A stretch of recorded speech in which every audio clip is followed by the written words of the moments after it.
Bir çoxlarımız dünyada uğur qazanan əcnəbi filmlər haqqında yetərincə məlumatlıyıq. Hətta həmin filmlərdə baş rolu canlandıran aktyorların və rejissorların, bəstəkarların adlarını belə bilirik.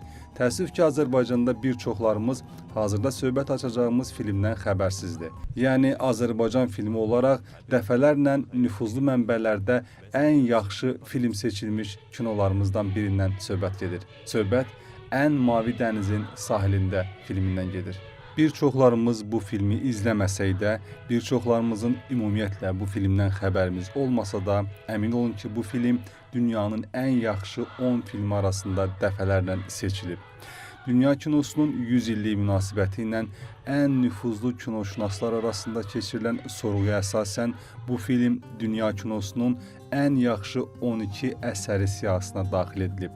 Belə ki, Kinovichskiy Zametki, yəni Kinoşünasın Qeydləri jurnalı müxtəlif ölkələrin kino tarixçisi, tənqidçisi, nəzəriyyətçisi və kinoşünaslarına bütün dövrlərin ən yaxşı 12 filmini müəyyənləşdirmək üçün müraciət edir. Müraciət 3 kateqoriyada təqdim olunub. Kinonun, incəsənətin inkişafında rol oynamış 12 film, tarixçi nəzərindən müasir kino mədəniyyəti üçün aktual və qiymətli 12 film, tənqidçi nəzərindən şəxsən bəyəndiyiniz 12 film, tamaşaçı nəzərindən. Anket cavablarına Rusiyanı təmsil edən kinoşünas Naum Kleyman və kino nəzəriyyətçisi, Fransa təmsilçisi Bernard Eisenschitz siyahılarında Ən Mavi Dənizin Sahilində filminin adını qeyd edib.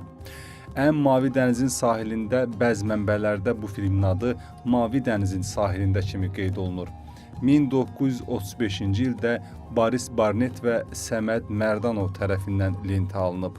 Filmin senari müəllifi Klimenti Minsdir.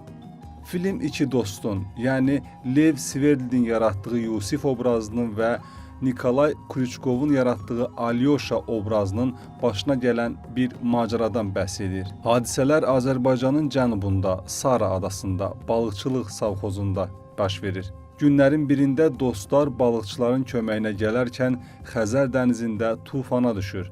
Onların qayığını şahə qalxmış dalğaların biri çevirir. Yaxınlıqdakı kolxozun balıqçıları hər iki dostu xilas edirlər. Dostlar Fəhlə qəsəbəsində qalıb işləyir. Balıqçı qızı Maşenkaya, yəni Yelena Kuzminanın canlandırdığı bu obraza vurulurlar. Bundan sonra onların arasında anlaşmazlıqlar yaranır.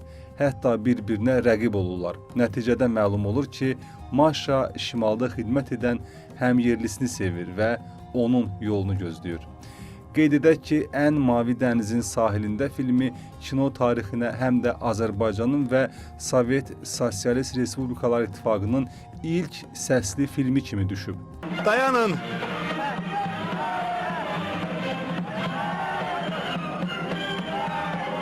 Dayanın! Dayanın! Yoldaşlar, dayanın. Məndən də yaxşı zərbəçilər var. Onları yerləyin. Yaxşı, hamını növbə elə. Səs Rus alimi və ixtiraçısı, mühəndis Pavel Tagerinin sistemi üzrə yazılıb. Film həm operator kimi, həm də quraşdırılmış səhnələrin operatoru kimi Mirzə Mustafayevin kinoda ilk işidir. Bu film Azərbaycan Respublikası Nazirlər Kabinetinin 7 may 2019-cu il tarixli 211 nömrəli qərarı ilə Azərbaycan Respublikasında dövlət varidatı elan olunan filmlərin siyahısına daxil edilib.